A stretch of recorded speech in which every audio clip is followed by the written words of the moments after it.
if we could address you directly right now? Everything comes full circle.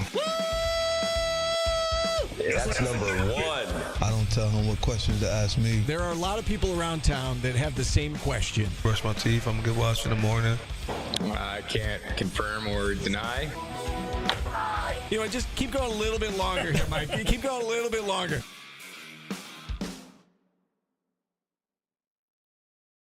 Radio.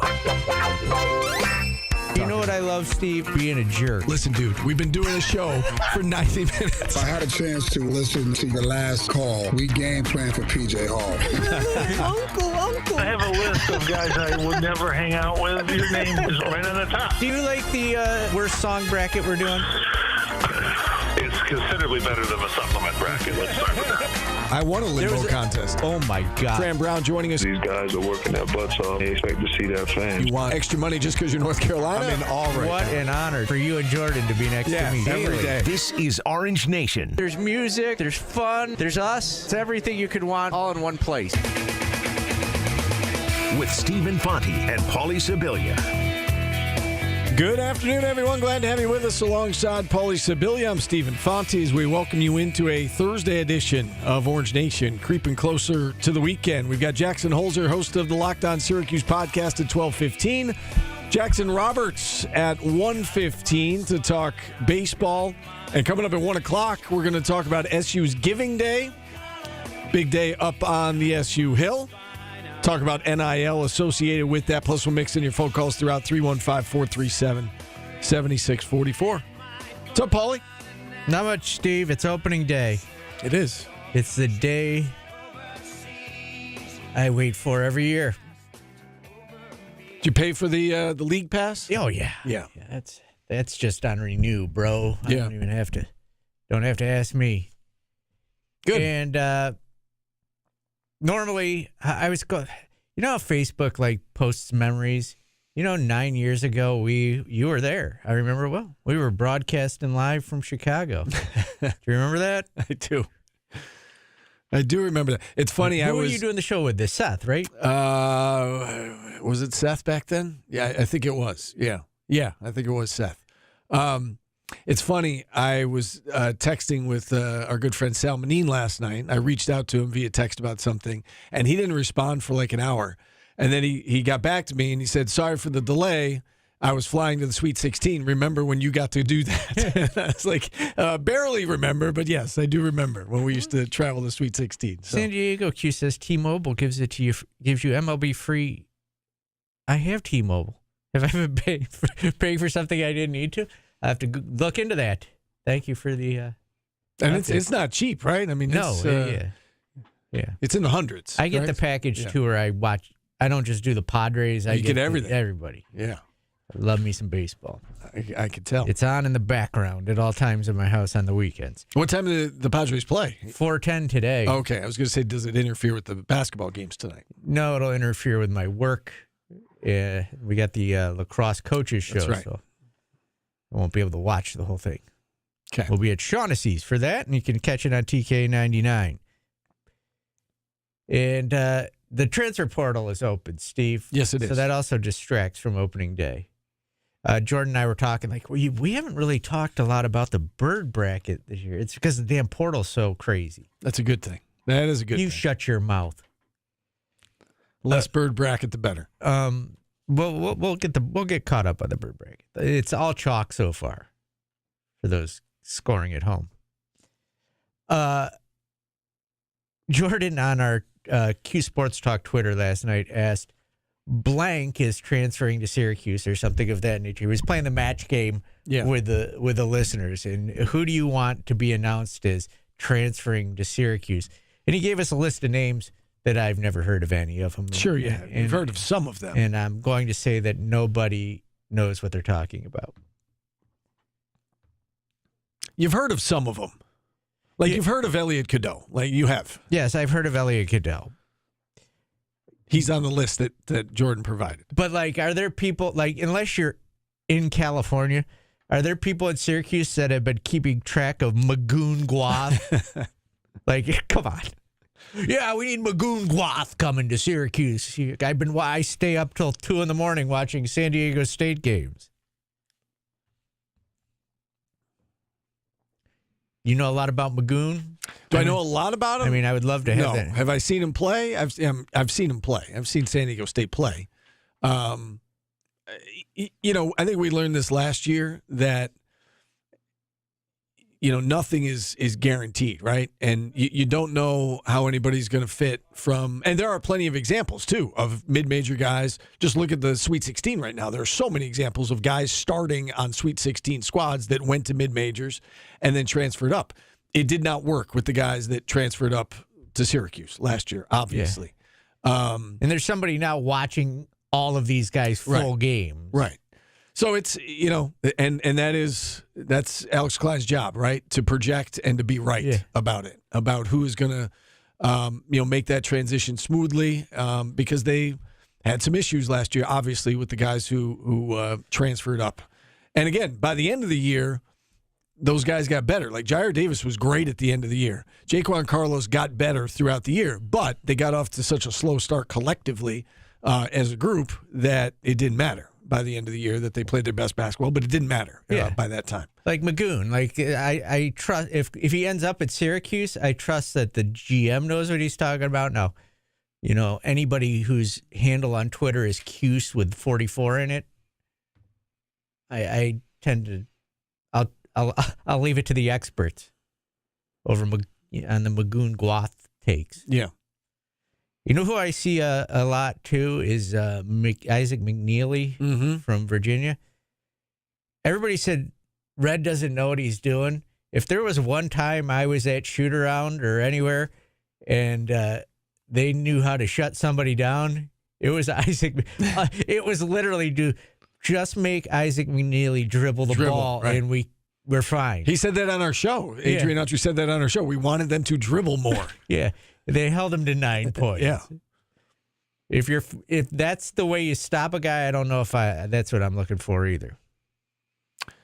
Yeah. I mean, he's obviously a 3-point shooter, but as you said, it was a very simple fix on how to slow him down. And we've seen some of those, right? It seems like it'd be very Chris Bell. I was just going to say that's my point, is that we just saw that guy play here, that he could knock down threes from the corner, but he couldn't put the ball on the floor. So, I don't know that you want that guy. There wasn't, for what it's worth, I'm not suggesting he's coming to Syracuse, but just throwing it out there that Will Amika from Lemoyne, West Jenny kid, he put his name in the portal yesterday.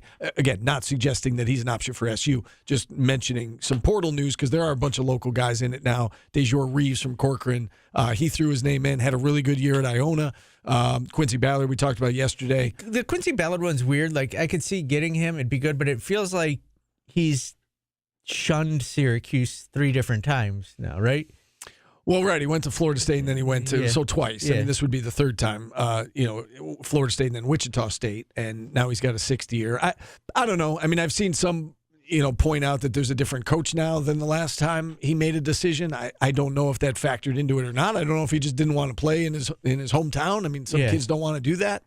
So I don't know if he's an option or not. I think that he checks some of the boxes that you're looking for at the center position. Could you do better than him? Probably. Could you do worse than him? Yeah, you could. But he's a defensive presence, and he's a guy who rebounds. I've seen a couple of this guy's games. Lathan Somerville, 6'10" freshman center out of Rutgers. He averaged 8 and 4 in 20 minutes. I tend to think they'd want somebody more experienced than that, unless you're going to keep him. You say, hey, you're coming here, and we're going to work with you and get you better. Well, again, I mean, I don't know if in today's day and age that's impossible. It is, and again, I think that if that is the sales pitch, or if that's how the coaching staff feels about him, that we'll work with you so you get to where we want you to be. I don't know if that's the guy for next year. They need a backup center. Yes, but you also need a center. You need somebody who's going to come in ready to go right away, and you don't want to wait for him to get better. We saw how that worked this year with waiting for guys to get better. So, and guys did get better. Just again, it was too late by the time they got better. I think you need somebody who's coming in and ready to rock and roll from the jump. Steve, there was a couple of clever responses to the tweet of who do you want to transfer to Syracuse? God, because he's the only person that could save our beloved program. And a new coach. Didn't see that coming. No. And then people get mad at me when I just, under anything they say, put fire red. But they can do it to us. Right. And you know what? Like, I hate this too. And Syracuse does a good job of keeping quiet during this time. They did it last year too. Like, we had no idea what they were doing. Right. And that's the way it should be. I mean, you go out and you know. I mean, there's a lot of people leaking who they're talking to. Sure. Did you see Elijah Moore said he's talking to Kentucky? Is that right? Yeah. I saw that tweeted. Good for him. But good for him. I mean, when I highly when you get these lists of interest, interest could mean a lot of things. Yeah. I went to high school with a kid who got a lot of Division I offers in basketball, and it didn't mean that, you get letters and contact. It doesn't mean you... Doesn't mean you end up there. Or that, some schools want you more than others. You might just get the letter and not even a call after. I don't know if they do letters anymore, but that's how I doubt it. That's how they used to do it when I was in high school. I'm aware. Me too. Yes.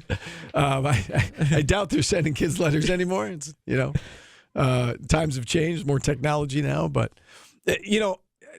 we bring up the name Elliot Cadeau, and he's on this list that Jordan gave us, and I said the last couple of days that I think they got to move away from a smaller guard, 6 foot or 6'1". Cadeau is 6'1". I think he might be one of the exceptions to the rule in that he has shown the ability to get to the basket, to be able to break down his guy. Very expensive. I do. Again, not saying it's happening. I'm saying that I personally would make an exception for somebody like him, who is a dynamic ball handler, can get to the basket, create his own shot.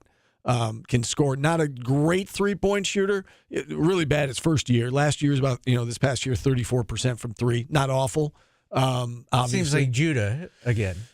Yeah. Better passer, maybe. Maybe. I mean, he averaged 6 assists. Yeah. So, yeah, I think he's looking to pass a little bit more. Now he had more talent around him. So, but I do think he's a playmaker, and you want playmakers on your team. So, he has the no contact. What do you make of that? Is I'll contact you, or do you think he's been tampered with and knows where he's going already? He's already made a decision. You're just going to wait a couple days just so you make it look like you've done your due diligence and you've picked a program. Could be a little bit of both. Could be he has an idea where he's going, but he's feeling out a couple of different options before he makes a decision. But don't waste my time. I know who he wants to be in control of the recruitment opposed to the other way around. That's kind of how I take it. I did not. I took it more. I have a more devious way of taking it. Like, he knows where he's going. Yeah, he could be. He knew 2 weeks left of the season. I would say this though: if he knew where he was going, I think that we would know by now, right? I mean, it might be the type of thing where he's fielding other offers. He kind of knows where he's going. I think you got to wait a week or two, so it doesn't look like you knew where you were. Some guys have committed already, so I don't know. No, I think you just got to be like, I know what I'm doing. Yeah, I know. It could be. It could be. But I mean, you know how this works, though. There are schools that are constantly making offers, so maybe he knows where he wants to go, but he wants to see if somebody, tops that bid, and he has a select few places where he would go. Almost like a no-trade clause. Like, you could trade me to this place, and this place. You tell your agent, go make it happen, and then you sit back and wait. So that could be the case. I don't know. We'll see. All right, we'll take a timeout. We're at our first timeout here. And we've got Jackson Holzer set to join us on the other side. He's always a stick of dynamite. Host of the Locked On Syracuse podcast, and he will join us next. We'll talk transfer portal with Jackson. We've got the other Jackson Roberts, coming your way at 1:15 to talk Major League Jackson Baseball. Thursday. That's right. Opening day in Major League Baseball. We're back after this on ESPN Radio. The transfer portal in college basketball is open. Yep, an adventure in totally unknown. I got somebody else's drink at Dunkin' today, Steve. How do you feel about that? This will be multiple times we've brought him on Dilemma Cuse. Maybe you should listen more. Get the fat out of your ears. I did not ask until right up against it. Oh, I got to get you that name of. No, it's not Dave Giving. That's funny. That's funny. I know. It was very similar to mine. Because Dave sounds like day of. Who's your favorite Jackson? Andrew? Blowmore? No, you can't go Michael. It was Johnson. I know. Blowmore Jackson makes no sense. Unless you're at Neverland. Oh, no. I mean, 5 is what popped into my head. That's what popped into my head, too, but I don't even know if they're my favorite 5. Cheerio? Take 5. Jackson Roberts' favorite Jackson is Jackson Cheerio. I've been on that guy since he was 12. So, this is his name. Jackson Merrill, good one. You see it? I do. Thank you. I've heard that before, Michael. You're memorizing it? Trying to remember it. I didn't bring a pen or any method of recording it. I can remember Silikowski. Here, I'll just copy and paste it. I got you. I'm glad we have a name because I told David if we don't have a name when they come on, we're calling. Are you in Vegas? Done in one reality or Realty Vegas? Go Braves. What? Dave.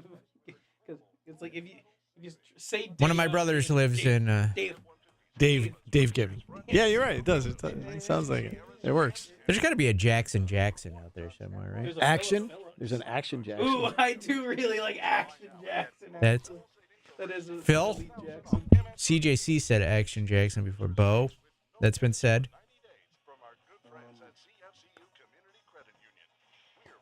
That's, you know what? I'm not going to say. I'm really fucking funny. I hate to say it, guys. Killed Mike for 1 second. I don't.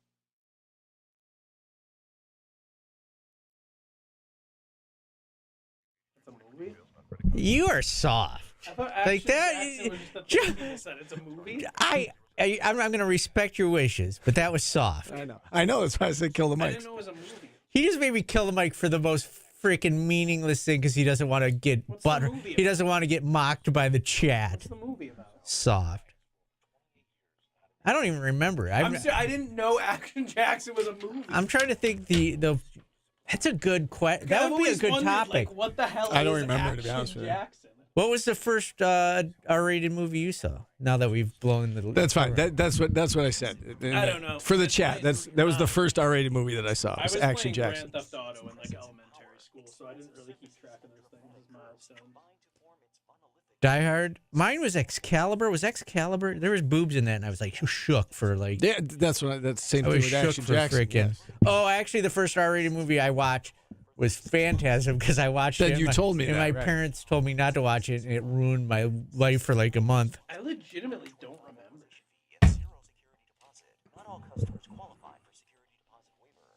I remember playing the. I would always Phantasm was on HBO. There were certain laborers that I would make sure to get money back from after giving it. Now, Phantasm gave me nightmares. That shows you what kind of man I am. Steve got them from E.T. And I got them from It, which I feel like is somewhere in the middle. That's the difference between Steve and I right there. When he was a kid, E.T. scared him. When I was a kid, Phantasm. My It nightmares were weird though, because then like Nickelodeon characters would somehow seep into them. So it'd be like and it wasn't even the good ones. It would be like Harold from Hey Arnold, like ancillary characters. Has Steve ever seen an R-rated movie? Is a great question.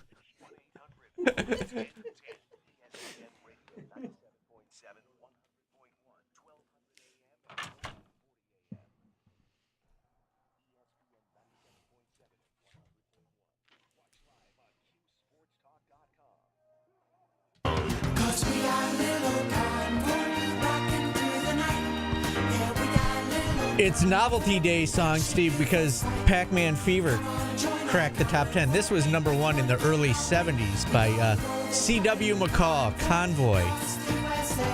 You gave us a taste of this yesterday. Yeah, that's why I led with it. Yeah. All right. The 70s were weird, man. I didn't see much of it. I caught the back end of the 70s. If you're not on Q Sports Talk, what are you doing? You need to join us. You missed the fun conversations during break. First R-rated movies we were talking about. And mine was Phantasm. And that was a bad mistake for a 7-year-old. Yeah. To watch that movie after your parents specifically told you not to. And yours was Action Jackson with Carl Weathers. And that, yes. Yes, and there's a whole story behind it. We could get into that in the next break of But like now how that came to. I did not choose. I want to ask our guests now. That was not my choice, by the way. I'm just throwing that out there.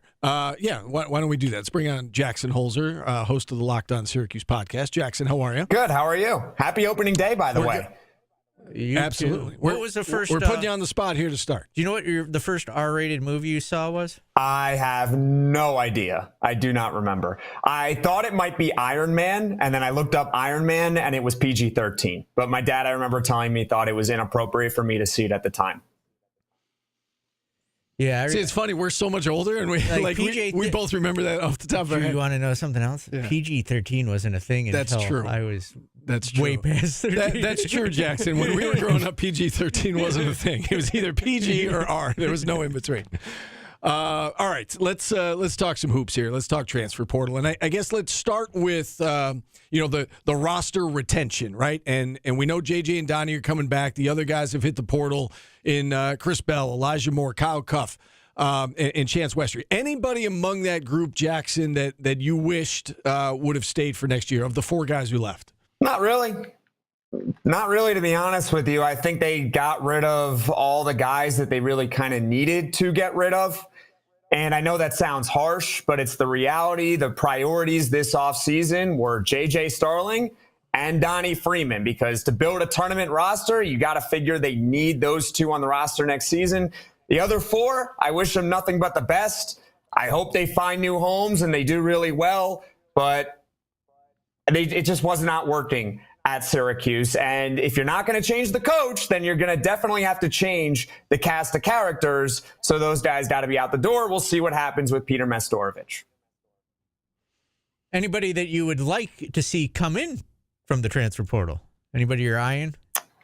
Well, you guys were talking about Magoon Guath. You guys don't know anything really much about him. And I can't say I've been watching a lot of San Diego State games, to be honest with you, but he profiles to be amazing. He's got multiple years of eligibility. This is someone that, as a true freshman, he averaged 9 points and 5 rebounds at San Diego State, but it's the efficiency as well. 50% from the field, 38% from the three-point line, and he's 7 feet tall. Oh, by the way, he averages over 2.5 blocks a game, so he's an elite rim protector. He also has an offensive game. I think he would be number one because he can fill multiple needs. You need a center, Magoon Guath can be a center. You need a little bit of shooting, Magoon Guath can shoot the ball. You need defense, well, guess what? Magoon Guath was one of the best defenders in the conference. I do believe he won Defensive Player of the Year.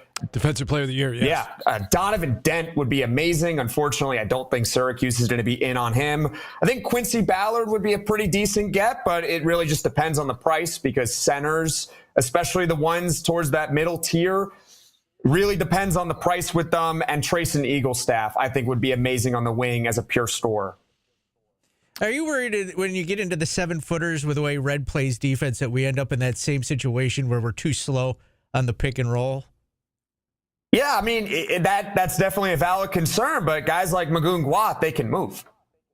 So if you're looking for a center that can move, I mean, he's the ideal target. He's just going to cost you at least $1 million, probably $1.5 million, maybe even $2 million in order to get him. So he would be ideal because you need a center that can move. He's someone that can move.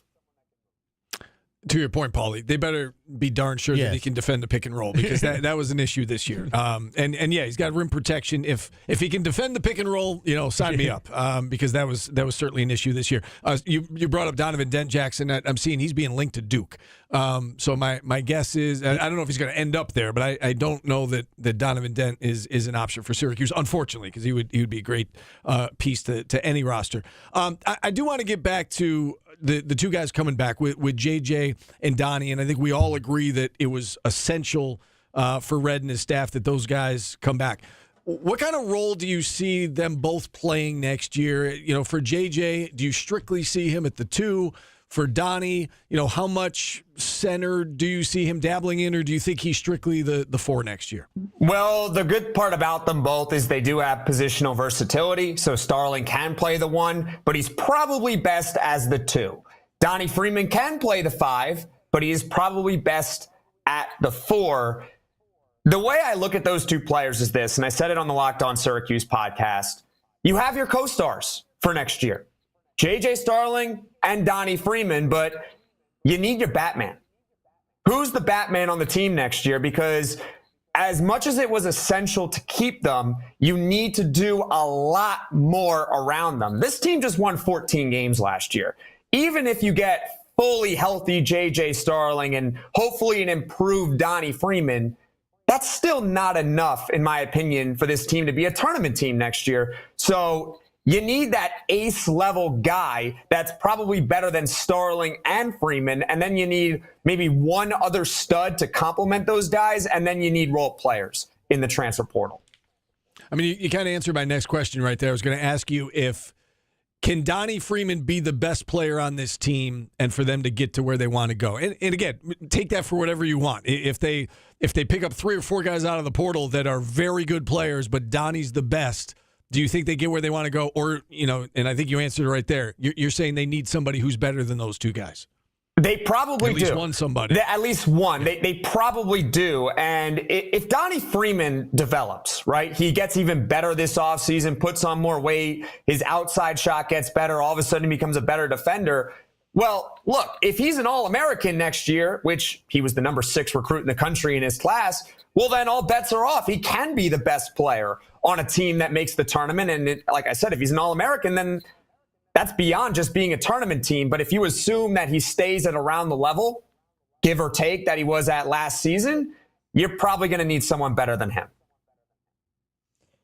I'm going to say I think you're going to struggle to find somebody better than him in the portal. 13-4, 7 rebounds. Hopefully he can defend next year. That was his problem last year, was he couldn't defend. I think 3-point shooting is probably the one thing this team needs more than anything coming into the season. What do you think? I agree with you on 3-point shooting 100% because the last couple of years they have not been a good 3-point shooting team. A few years ago, even when that team that won 20 games, what was their Achilles heel on offense? They couldn't shoot from the outside. And you look at 2025, who could shoot the ball? Chris Bell, and you just lost him in the transfer portal. And as much as it probably was a necessity to let him go and see where else he can flourish, maybe, the one thing you're going to have to replace with Chris Bell is his shooting, because he still is a pretty good shooter. 38% from the 3-point line is no small feat. And he was over 40%, I believe, in the ACC. You look at the guys who they've been connected to so far, aside from Amari and Dickerson, from Robert Morris, but they all have that same caliber from the 3-point line. Kobe McGee from Drexel, Jakari White from North Dakota State, Trayson Eaglestaff from North Dakota. Those are all guys that can shoot the basketball. So it seems like they agree with you that they're targeting some shooters. Let's talk about the freshmen for a moment. We know that this class is highly touted. 2 guys in particular in this class are highly touted, in Sadiq White and Kyan Anthony. In a perfect world, and I know this is tough to answer now because we don't know the pieces that they're going to fill out the roster with, but in a perfect world, how much do those 2 guys in particular play next year?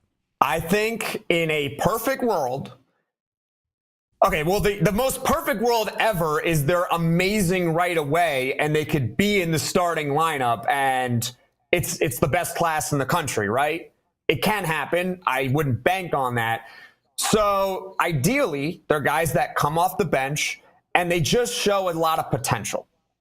And after next season, you look at Kyan Anthony and Sadiq White and say, okay, we need to keep these guys because they're going to be our starters the following year. You think about it this way. Look, you got JJ Starling as your 2. Kyan Anthony is a backup 2. You got Donnie Freeman, who's a 4. The backup to Donnie is Sadiq White. So if those guys can show a lot of potential in their true freshman season and have that ability to be like, you know what, maybe they can be starters the following year as true sophomores. Well, you don't even need to go in the portal the following offseason to replace J.J. Starling and Donnie Freeman, assuming that Donnie moves on after next year because he's probably going to be an NBA prospect by then. All right, so we touched on the fact they need a center, they need 3-point shooting, need a point guard, need a small forward. A lot of needs, obviously, going into the portal. If you had to rank it, Jackson, from, let's say 1 through 4, dynamic point guard, 3-point shooting, small forward, and a center, rank them for me, the order of importance. Point guard. Point guard's 1. I would say 3-point shooting and guys on the wing are interchangeable, 2 and 3. You could kill 2 birds with 1 stone right there. And then center is very tricky because you want a center. That's great. It certainly doesn't hurt to have one, but there are many different ways you can build a basketball team. You don't necessarily need a dominant big man in order to win. In fact, you can win substantially in the NCAA tournament without a player in your rotation above 6'9". Like that can be done. And the center market is ridiculously inflated. Okay.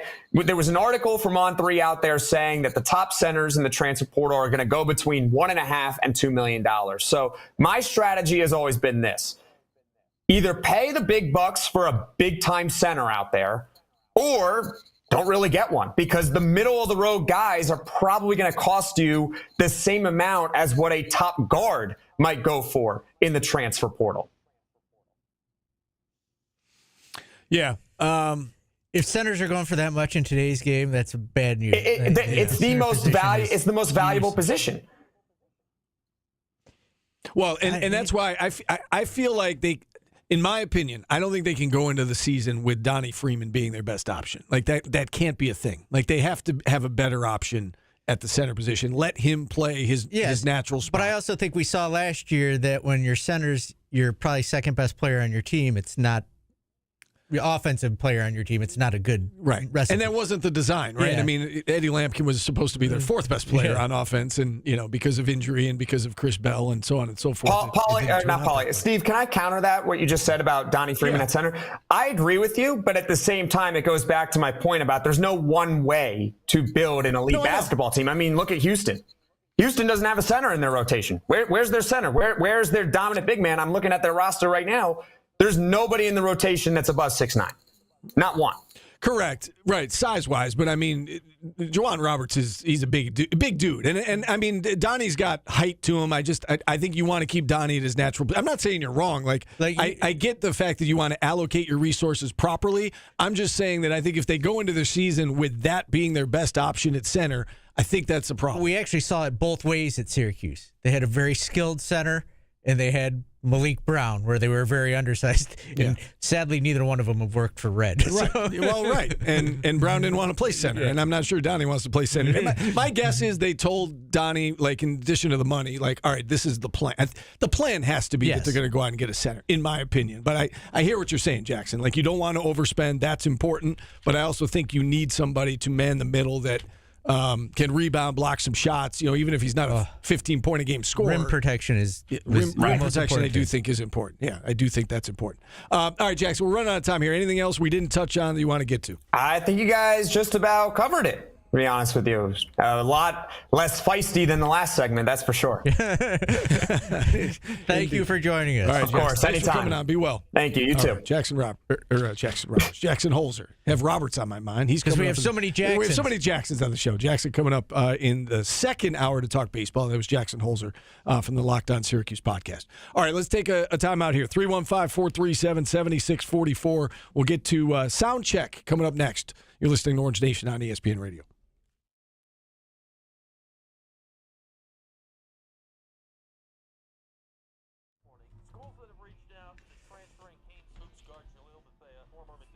Yeah, the Bethea is not in on Syracuse, apparently. I'm listening to Brian say they put Kansas in twice. It looks like St. Joe's is in on him. St. Joe's got that kind of NIL.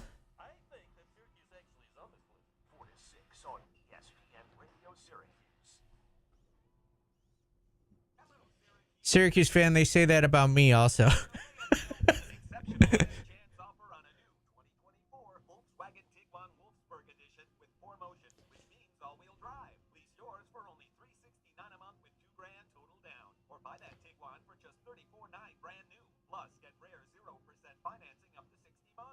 $90 people on a Thursday when nothing's happening. You guys are the best. As much as I call you stupid and hate you, I appreciate you. Apple CarPlay plus the cutting-edge IQ Drive package with travel assist, adaptive cruise control, and lane assist. Solely short take one for just $3.60. Yeah, they also don't have a football program. So if they have $22 million to allocate, it can. With approved credit from Volkswagen BCI Tier 1 or 2. Tax title acquisition. Another one's wrong with you.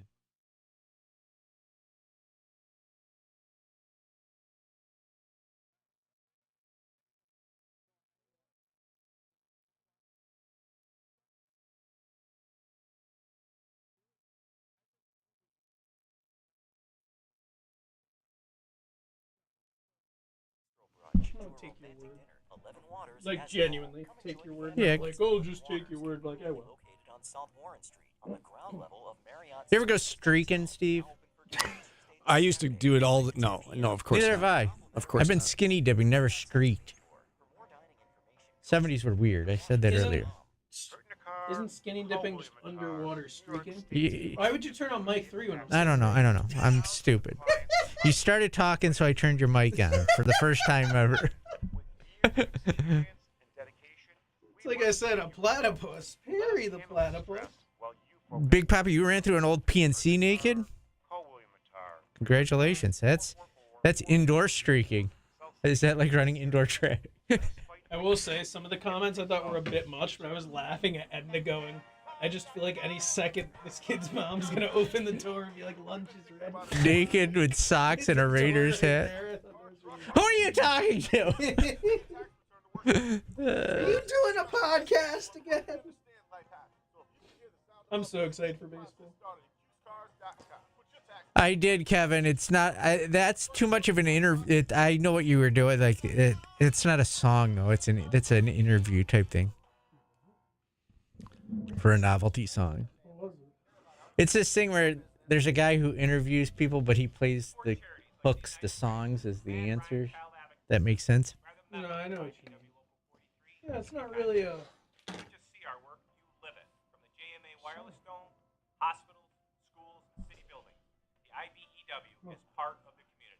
Oh, I never opened this up. Yeah, I can't check it without it being open. You can check for it, and it's not there. I got What's the Calipari sound? It was on the McAfee show the same day. He basically asks him how he thinks it's impacted college basketball, and he just talks about how he feels bad for all the high school kids who, like, basically, like, we can't offer scholarships to kids until we know who's out of the portal. Which is wild because you think they were freshmen and they'd already be signed, right? It is wild. It's backwards. That doesn't make sense. Do you know what this Calipari? You know what he's talking about? I don't know. Did you see the LeBron versation? Yeah, my son tipped me off to it, and then I watched some of it. I watched the whole thing. Did you? I watched a lot of it. It was. LeBron's just guns ablazing. He called Brian Windhorst a weirdo or whatever. That was crazy. So yeah, he's weird. Why 20 years later is he saying these things? Like, they've been tied together for the last 20 years. It is really weird. I wonder if he thinks McMiniman's weird. I wonder. Let's ask him. You want me here first? Or you guys ripping? I'll ask Dave. Does LeBron think you're weird?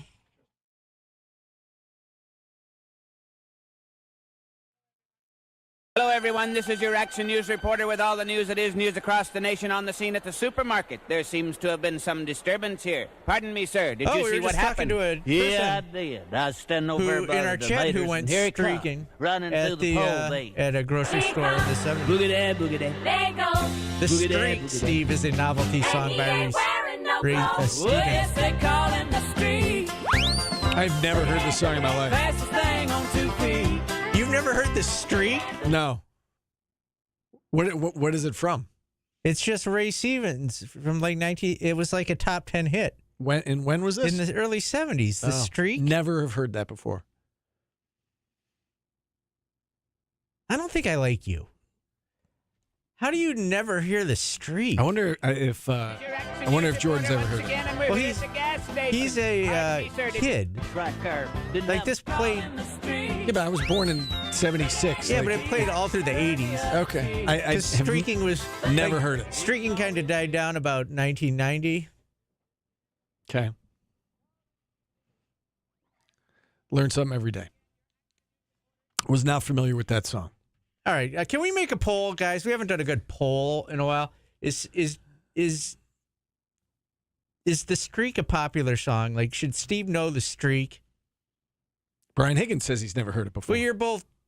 Yeah, you guys. Neither one of you guys would streak. Like, I could have been talked into streaking if the right people had asked. You guys are not cool. No. Nope. That's a hard no. That song is childish, and Steve was born an adult. That's true. That is a hard no. So yeah, put that out. Put that out. Should Steve and Brian know the streak? I appreciate Brian stepping up there and admitting he had never heard it either. Yeah, you're both uncool. You want to get to our sound check? Sure. I think we have some. We have an open that you can play. Oh, like. For God's sakes!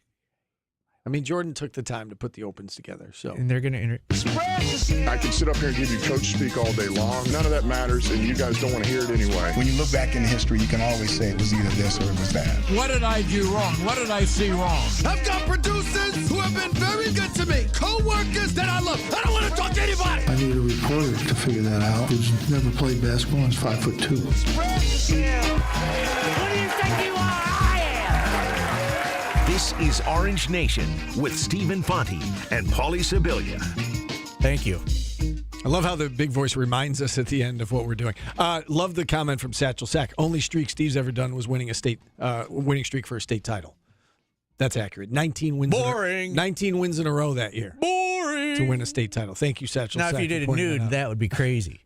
I don't think that would have been allowed. What coach? Yeah, especially at London. What coach do you want to hear from first? I mean, I know what the Tom Izzo soundbite is because I listened to that. I do not know what the John Calipari is. It's he's talking about high school kids. They're getting the old short end of the stick, as they would say. There are kids in the United States that are freshmen that deserve scholarships to college that are not. They're 700-800 will not get scholarships, and they're good enough. We're all waiting for transfers. So now that is what disappoints me the most. And part of the reason I won't change, I just can't do as many. There are kids. I had a friend of mine call, my son's a Division I player. He doesn't even have the offer because everybody's waiting for this transfer. How many of my guys are coming back? How many transfers can I get? I may only have 1 or 2 scholarships. It does seem backwards, right? Yeah. I understand what he's saying, though, and we had Rick Pitino earlier this year talk about that he's not going to even waste his time with high school kids. Now, I don't know if that's necessarily the case or not. He's in a situation, too, at St. John's where they don't have a football program, so any NIL that they're getting, it's going to basketball. So he's in a little bit of a different spot than everybody else. But it does seem backwards that you got to wait on the transfers before you can take the freshmen. We had Jim Boeheim on who said he has 3 freshmen coming in. Right. He said don't take everything he says with a grain of salt. Right. So it's an interesting thought, and the fact that John Calipari is one of the coaches this week that has been public to say he's talking with his kids about who's coming back, who's staying, so that whenever they do lose, they're ready to hit the portal. I do know about this other soundbite. Tom Izzo was asked a similar question, and he's on the opposite end of the spectrum. I'm going to worry today about the guys I got in this program that have done an incredible job this year. And that's it. And if that costs me later, so be it. But Tom Izzo isn't cheating the people that he has that have been loyal to him for this chaos that is going on out there. When I came back Sunday night, that was it. There was nothing on my mind but giving these guys a chance to win one more game, get to Elite Eight, and one more game, and have a memory that'll last their entire life, their kids' life, and their grandkids' life, because that's what it is. So excuse me for being passionate about it or pissed off about it, whichever words you want to use, but I'm not going to talk about it because it's not fair. Good for him. I agree with him to some point, but I also think it's smart to plan ahead. But, what's funny is Tom Izzo can wait. He's one of the few people that can wait. Yeah. They can say, you know what, I'll worry about that when I have to. I'm at Michigan State, and I'm Tom freaking Izzo. And he's there until he doesn't want to be there anymore. And again, you look at that graphic of the starting 5 for each Sweet 16 team and where they started their careers, and Tom Izzo has 4 guys who started their careers at Michigan State. So he has not been affected by the portal in the same way that others have. Purdue is the same way, right? Purdue, all 5 guys started at Purdue. Michigan State's got 4 of those guys. different than a lot of the other teams that we see there. So I do think he can wait for a couple of reasons that we just kind of pointed out. But I'm old school. I think you're old school. I love the fact that he's saying, I'll worry about next year when it's time. Right now, it's time to try to play our way to a Final Four. I'm surprised. I shouldn't say that. I get why coaches are having these conversations, but it's unfortunate that they have to do that this week. The focus, as Tom Izzo said, should be completely on basketball. And to be fair, he could obviously be talking to players. But publicly he's not going to say that. Yeah. I tend to believe him, though. Like the way he answered that question, I didn't get the sense that he was. That's how you recruit, bro. Here's something else. You just mentioned, you looked at the Sweet 16. There's been a genius on this show for about 3 years. My name, Paulie Sibilia. And I said that NIL was going to get rid of Cinderellas. There's no Cinderellas. And I think this is making the argument for the old Paulie 2 tournament thing, where you're going to get upsets in the first round, maybe, but it's going to be power. And that's why the viewership, like, as crazy as it sounds, that's why the viewership is up, too. Because the viewership is up. Viewership's up, yeah. Because it's the big boys that are making it to the Sweet 16. Yes, I will say this. And Jay Billis had a great response to this very topic, and he disagrees with you. And he said that it's not a trend yet. Let's see how it plays out. And he pointed out Colorado State, is a traveling call or a missed shot away from being a 12 seed in the Sweet 16. There is a 10 seed. You look at San Diego's, not San Diego State. University of San Diego that came within a bucket of knocking off Michigan. There are examples out there. It's going to happen, Steve. It's going to get worse this year. Just saying, it's going to get worse every year as the smaller schools start losing more players. I don't think you can declare that it's the tournament is over and it's only going to be the big boys. It looks like that today, and it looks like that this year. Let's see if this happens the next 3 to 5 years, and it may, but I don't think it. It will. Yeah. You're declaring it.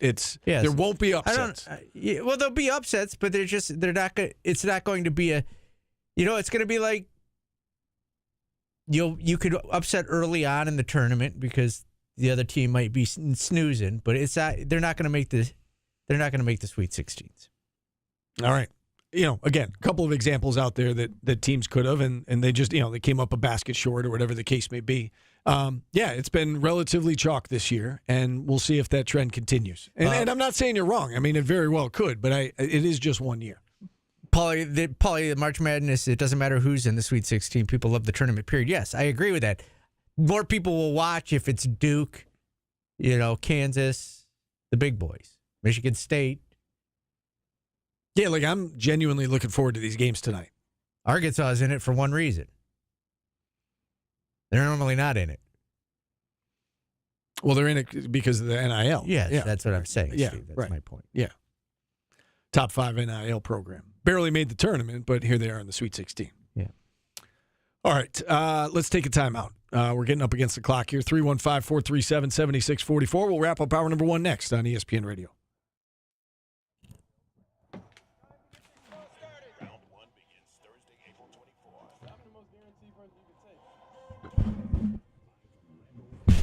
Good take, Gaper Bazingo. I did not declare 6-6 for his first year, you stupid idiot. You moron. A friend of mine just said,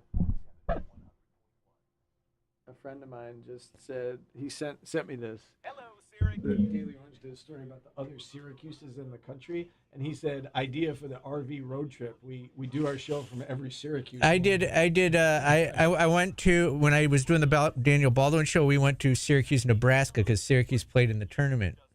There you go. Out there. We should do our show from Syracuse's each day. I actually said Syracuse was going to win 7 or 8 games last year. But I also said that 6-6 is fine for a first-year head coach. Fran Brown exceeded my expectations.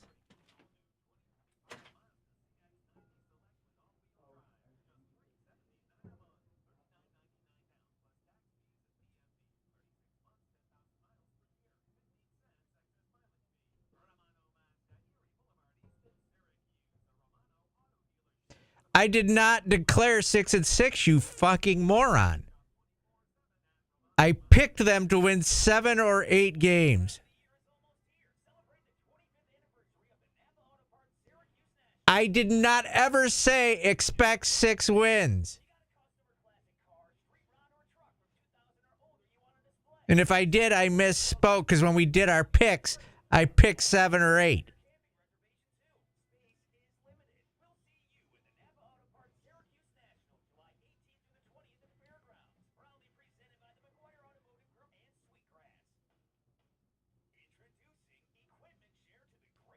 And when I said 6-6 was okay, I was defending Adam Terry because it's the correct take to have when you have a first-year head coach. I don't think 6 wins is realistic, but we'll see. We got to see the rosters of teams.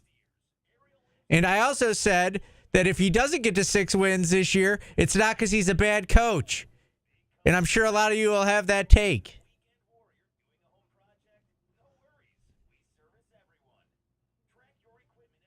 Ooh, Shaggy, Mr. Boombastic. Time to have sex, Shaggy? Flex, time to have sex. Well, don't make up shit, because I didn't say it.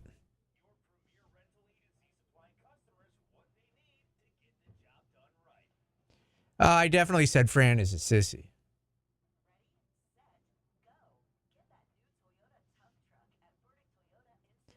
Yeah, thank you, Ryan Mullen, for not having fat in your ears like everybody else.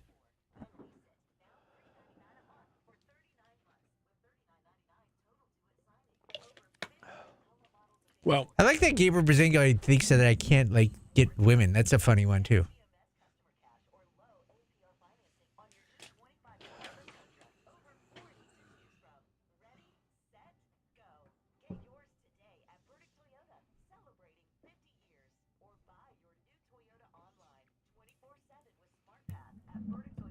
See the NFL win total lines are out. Don't care, Steve. I'm fighting with somebody. See who had the highest win total? Eric is Vegas. Cape receiver might be Jackson Holzer. Oh yeah, that's right. He's on here. VMix.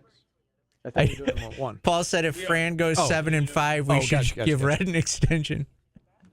He hopped on right about when Paulie identified Shaggy by one of his songs. Do you have Steve saying dog poop clip? Come on. Yeah, people go way out of their way to clip you, Steve. He's making jokes about things he doesn't have clipped. I know.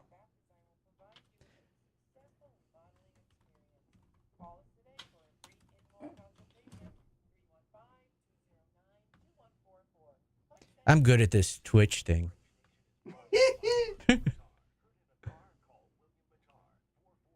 He called the shit poop.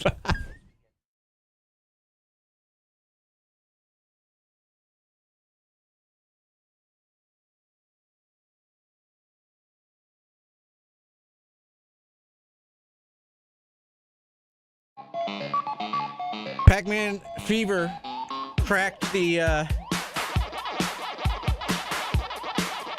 top 10 today, Steve.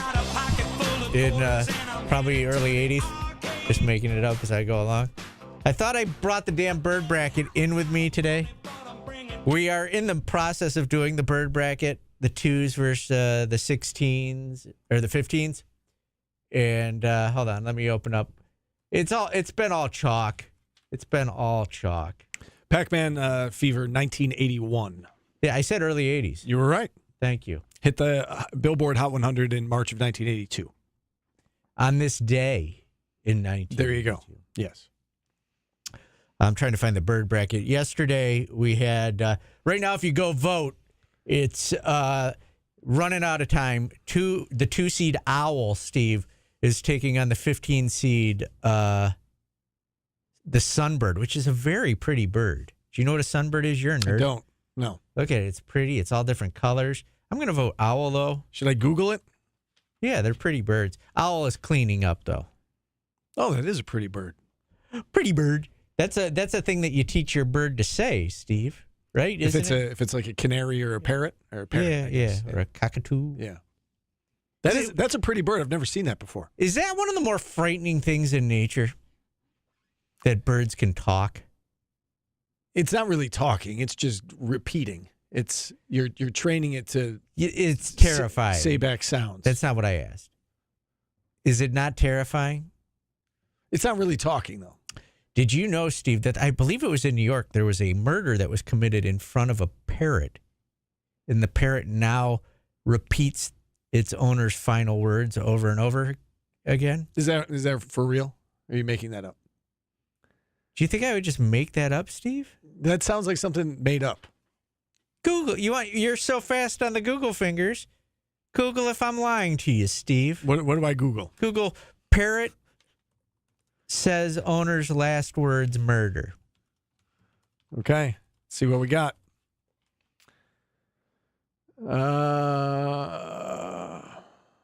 You find it? Yeah. I mean, there's like a whole story about it. Yeah. Yeah. Because that's freaking terrifying. Was the parrot used as evidence? A woman has been found guilty. Apparently, the parrot. There's a whole story yes, here. But okay, I believe he said who killed him, and the parrot heard it and repeated it. How about that?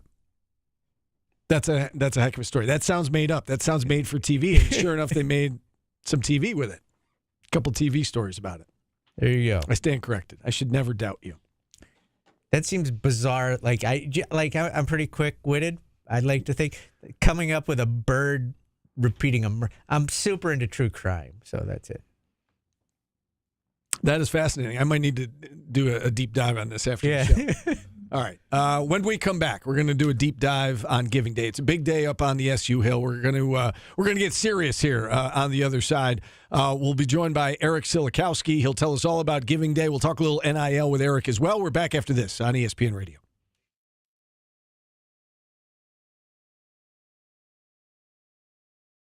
Is it that wild? It is wild. You could use that at parties.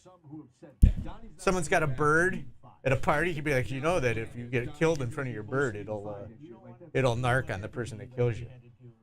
Correct. They're going to get a center. Like they have to. Orange Nation, noon to 2. ESPN Radio 97.7 and 100.1. Ready, set, go. Get that new ride and a budget-friendly lease payment at Burdick Toyota in Cicero. Come test drive, then lease the new 25 Toyota Corolla LE you've been thinking about. Now just $289 a month for 39 months with $39.99 total due-it signing. Just $289 a month at Burdick Toyota. Rather buy? Qualified buyers can go get 4.99 for 60 months financing on a new 25 Toyota Corolla. Ready, set, go. Get yours today at Burdick Toyota, celebrating 50 years. Or buy your Toyota online 24/7 with SmartPath at burdicktoyota.com. Lease down payment includes tax, first payment, $197.50 doc fee, $650 acquisition fee, DMV extra, 10,000 miles per year, 15 cents per thereafter. Security deposit waived. 4.99 APR for 60 months is $18.87 per month per thousand financed. With approved credit through TFS. See store for details. MSRP $24,153. Ends 3/31/25. Investing in financial planning is a very personal thing. We believe our experience and independent thought has served our clients well. At Lee Baldwin and Company. So I have an update on that story. The parrot was not allowed to testify. The judge ruled it as hearsay, and it was inadmissible. And he didn't repeat. This happened in 1993, by the way. The parrot didn't repeat who. The parrot just repeated the His last end, words. like "Don't shoot, don't shoot," and then yeah.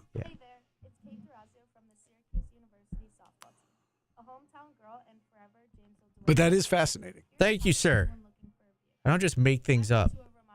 Like Gaper Bazingo makes up my takes just so he can hate me even more. He's like, what can Paulie say that would irritate me? I'll just make it up and pretend that he said that.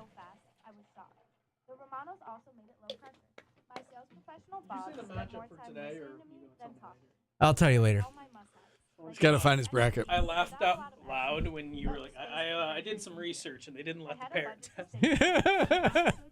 Could you imagine a parrot on the stand? Where were you on the 50? That bitch did it. That means people trust the Romanos to find the right vehicle at the right price, period. You didn't make it up. Oh, You Paul, clearly made it up because I never said that they were going to finish 6-6. like right at the end, after like we actually talk about everything important, like the day of giving and NIL stuff. You should ask Eric how we can get Orange Nation NIL. How does it work? What do we do? How do we get our own NIL? I use moisturizing lotions. You lotion every day, Steve? I do. I have a non-scented lotion. My elbows are super soft. I'll let you touch Do you them. guys sometime. use conditioner? No, I'm not. I use 2-in-1. Pert, but I use the 2-in-1 Head and Shoulders. Head and Shoulders Green Apple might be my favorite. I fell for some like marketing. I bought lotion for men, which I don't know what that means, but it's non-scented. Lotion for men. And I'm like, I'm a man. I can use that lotion. That's really Like it's got some shit in it that makes it for men. I've been going Tresemme lately with shampoo because it's good value for the size. That's my gel. Because it's Tresemme, it seems like it's like I'm getting a steal here. This is Tresemme. I don't use conditioner anymore either. Alphabet Guy wants to know my points per game that year. I think it was 14 points per game that year. You're soft. I was like 14 and 6. People would be like, you should be transferring. Yeah. They'd be like, I hope Steve goes in the portal. I can't do it another year at him. Keep in mind we played 32 minutes. So would it want to? Could we name it Polly and have it want a cracker? Because I've never heard that joke before. Watch your favorite ESPN Syracuse sports talk shows on QSportstalk.com.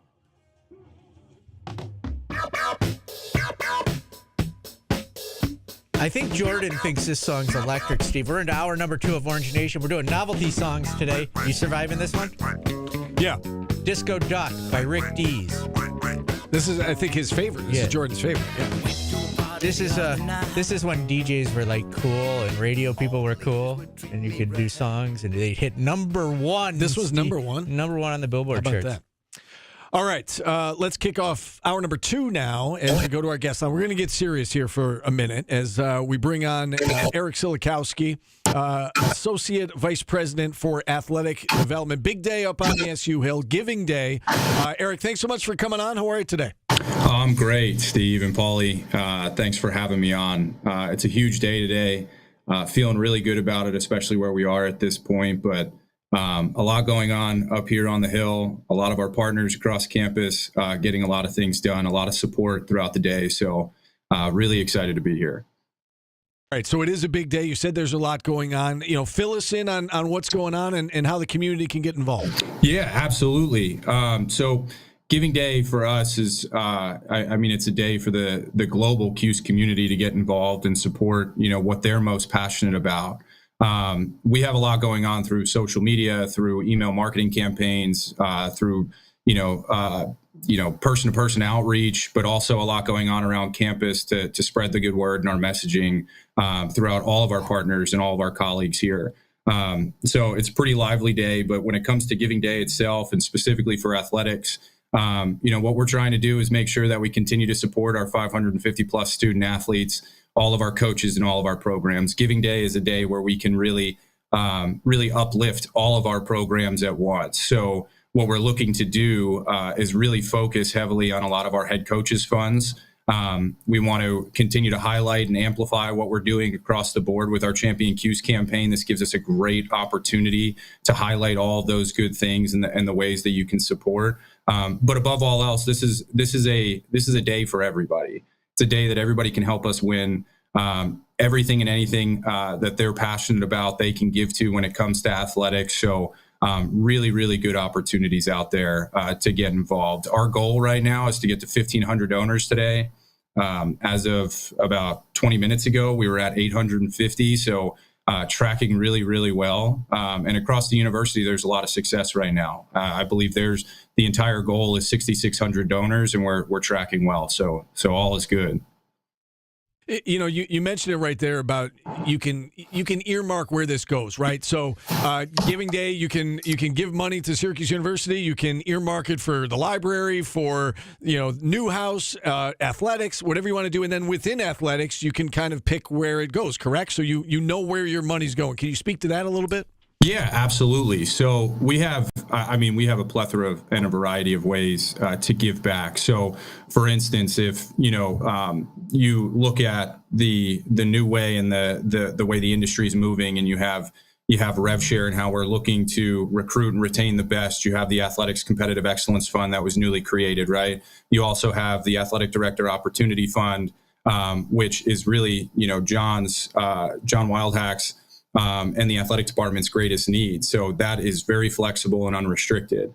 Then you have all of our head coaching funds. So if you're a field hockey fan, if you're a women's soccer, men's soccer, lacrosse fan, wherever your passion lies, you are capable of giving directly to that sport as well. So everybody has different needs. I think it's always important, as I've come in here and worked here and learned a lot over the past 2 months, we want to continue to keep the donor first and their intentions first. So wherever you feel most comfortable, wherever you want your hard-earned dollars to go, whether it's $5 or $5,000, we want you to make sure that there's a place that you feel really good about investing in.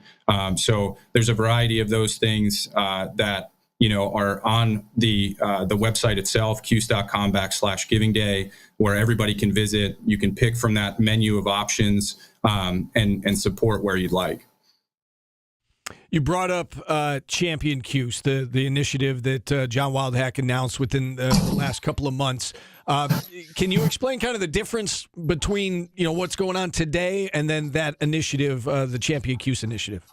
Yeah, absolutely. Like I said, today is a day to really amplify what we're doing overall with Champion Cuse. It's another piece, another tool for us to be able to spread that message. Champion Cuse is an overarching, holistic campaign for Syracuse athletics. A lot of our counterparts and colleagues are doing a lot throughout the industry, specifically for rev share. What we find works for us here at Syracuse is that we want to win national championships, ACC championships across the board, right? And the only way we could do that is making sure that we support all of our programs, all 20 of them, to ensure their success. So Champion Cuse, if you're looking at it from the high level aspect, you're looking at the funds of athletics competitive excellence that help recruit and retain high caliber student athletes and develop them. You have the AD Athletic Director Opportunity Fund, which is the unrestricted fund, as I mentioned, that goes to our greatest needs, and then all the head coaches funds.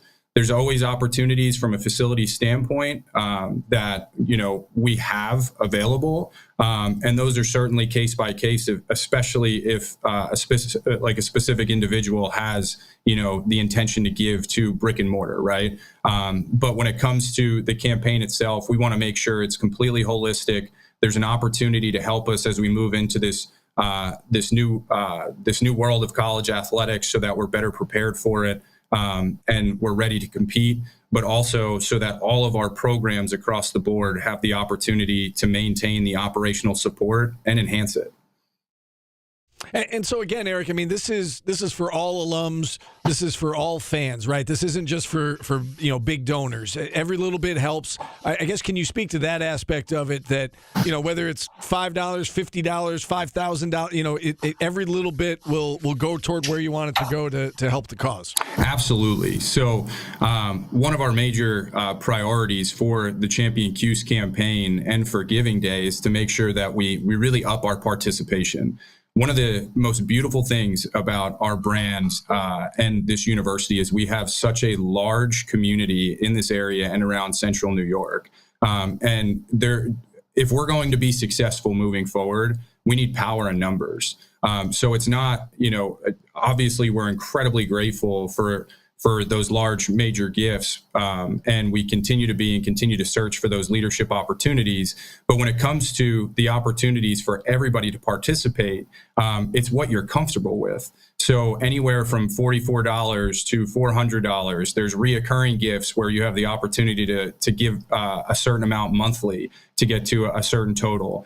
We also have, the idea of a little bit more transactional ways outside of philanthropy, where you also get a lot of your benefits, whether you're giving $44 or you're giving $400,000. So there's opportunities for everybody to give and ways for them to feel better connected and better engaged back to the program. So no matter how much you're giving, at what level, we want to make sure that you feel that your dollar really matters and it's going such a long way to make sure that we can continue to compete at the level that we need to compete at with our peers. It's a relatively new topic, Eric, and I feel like sometimes fans get confused with, the different funds and the different methods and the different ways and so on and so forth. So if somebody's listening to us today and they're like, yeah, I've got $100, I want to give it, I want to donate, I want to help out, what would you advise them to do? What's the best way to get that money to you guys? See, this is one of my favorite questions, right? So, my job is to make sure that we provide as many resources as possible for our coaches, our athletic department, and universities to succeed, right? And I believe our team does a phenomenal job as the CUSE Athletics Fund. But our job is also not to tell you exactly what to do with your money. We want to make sure we're connecting two passions here, right? I'm passionate about making sure that Syracuse has the resources to succeed. You have an individual who wants to provide their hard-earned dollars back to us, no matter the level of giving there. And I want to make sure that what they're passionate about Syracuse, that they have the opportunity to match their dollars with that opportunity. So that's why, again, we go back to the Champion CUSE and why it's a holistic opportunity and campaign here, so that if you're a lacrosse fan, we have opportunities for you with lacrosse. If you're a football fan, we have opportunities with football. And no matter where you want to give, depending on the landscape here, if you want to continue to keep it restricted with operational dollars, please, we have opportunities for that too. So with those head coaches funds. So what we want to do is make sure that we continue to keep the donor top of mind and say, what's your intention? Learn more about those intentions and those passions and connect their dollars with that passion so that they feel really, really good about their investment. All right, Eric, anything that we didn't touch on that is important to get across to our listeners today? Yeah, I think one thing I do like to mention is that it's really important for anybody learning about Champion CUSE and what we're doing moving into this new age of college athletics, that it's not solely on philanthropy to get this done, and what we're trying to accomplish with our peers of being the cream of the crop when it comes to competitive success. We, as an athletic department, and all my colleagues here are also doing everything we can and are on a mission to make sure that we find new ways and new sources of revenue while also enhancing the ones that we have now. So when I say that it's incredibly important to support our programs, I absolutely believe that, especially through philanthropic giving, and we certainly need every bit, and we appreciate all the support that's been given and those that are considering helping, especially today and moving forward. But we also, like I said, we have a passion and we have the support here to make sure that we're doing everything we can to find those sources of revenue and generate new ones. And like I said, enhance the ones that we continue to have, to make sure that all the resources are here along with the philanthropy. So we want to do the work, and we are doing the work to make sure that we're successful. And we want to make sure that we continue to get that power in numbers through the Champion CUSE campaign as well. All right, Eric, I know today's a big day. Thanks so much for coming on and sharing some information about it. Continued success throughout the day, and we'll talk again down the road. Thank you so much. I really appreciate the opportunity. It's been a joy. All right. We appreciate you coming on. Eric Silikowski, Associate Vice President for Athletic Development at Syracuse University. Can I hit on something, Steve? Sure. I sat through that interview.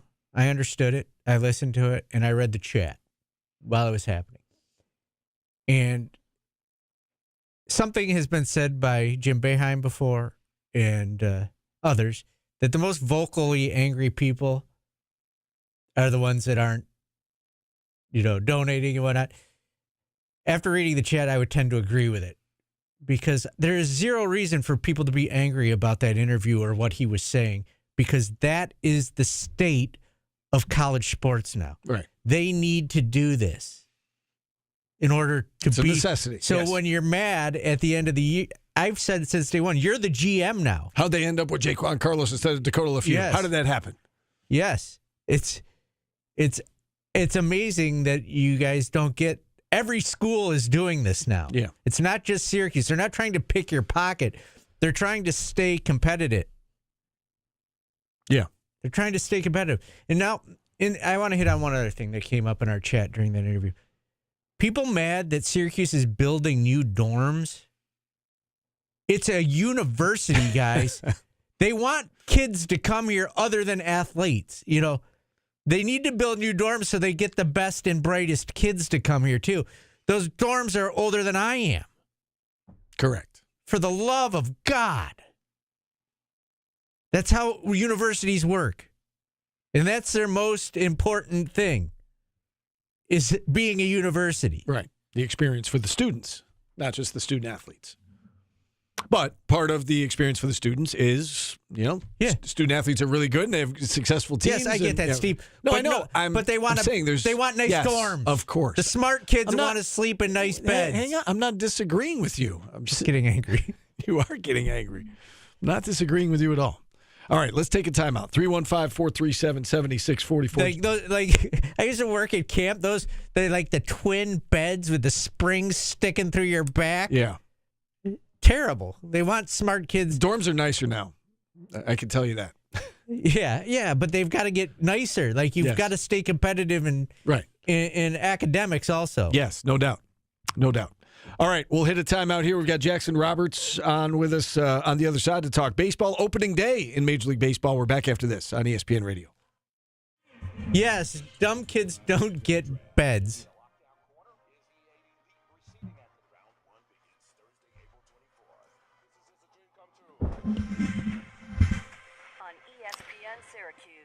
I was distracted a little bit during that interview. You guys were talking about the all-tournament team. It was Steve.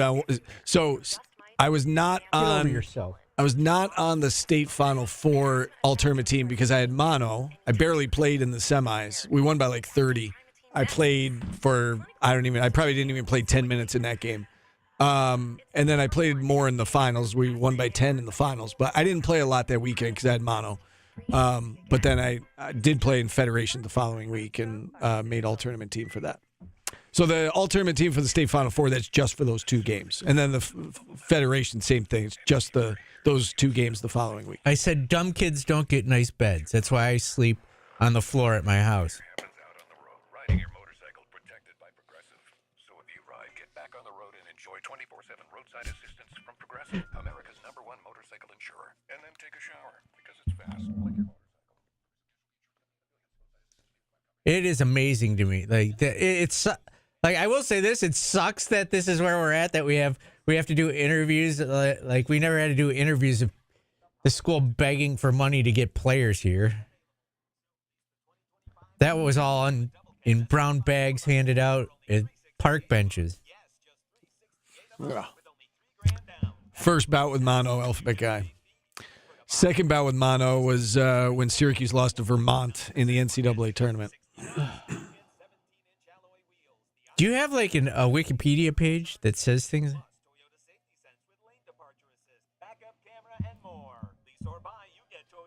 Yeah, Gabriel, I didn't say anything you thought I said. That seems to be a trend.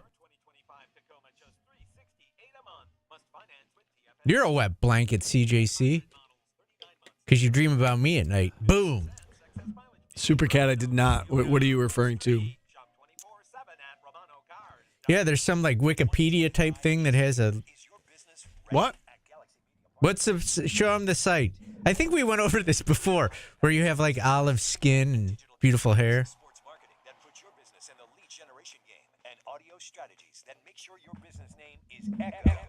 Yeah, well, listen better. Because you clearly heard me say 6 and 6 was what they were going to finish, and I never said that, too. Let's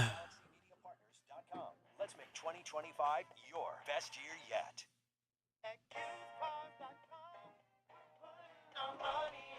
New year? I am the causer of wet blankets. Thank you. With over 250 vehicles available, we're sure to have what you're looking for. Need financing? Choose Cars is the place to go in Syracuse. Challenge credit, repossession, bankruptcy. Where did that come from? Yeah, where is that from? We keep asking. Get approved online now at QSCars.com. Right now, we'll get you driving today. That's funny. I said kids, dumb kids don't get good beds. Kill. If you play anything I say backwards, it says kill your parents. I'm Satan.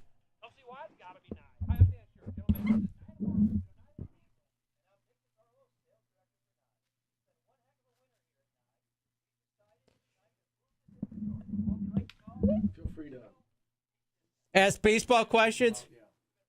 You all right, Steve? That last interview got me fired up.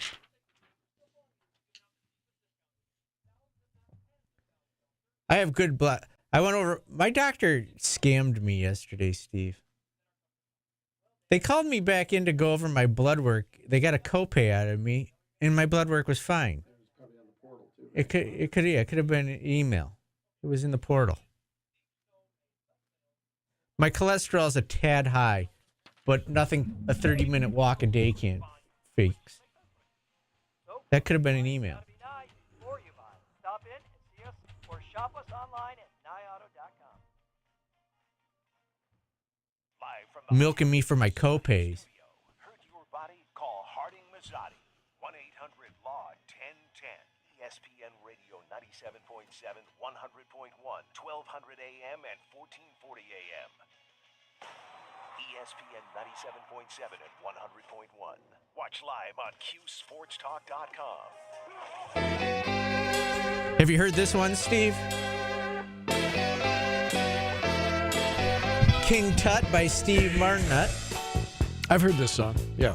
But you never heard The Street. Did not. When he was a young man, he never thought he'd see people stand in line to see the boy king.